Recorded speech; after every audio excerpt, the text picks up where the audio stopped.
How to sharpen an already taken video on iPhone.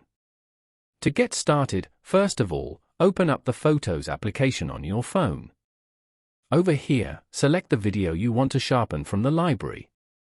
Once the video opens, tap on the Edit option from the bottom bar as shown. Now, tap on Adjust from the options below. You will now see multiple options that you can use to edit the video. Swipe through them until you find Sharpness, then tap on it.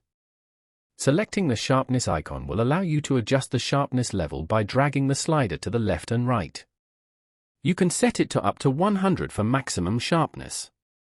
After you're done adjusting, tap on the Done option on the top right corner. The video has now been saved with the desired sharpness setting in your library.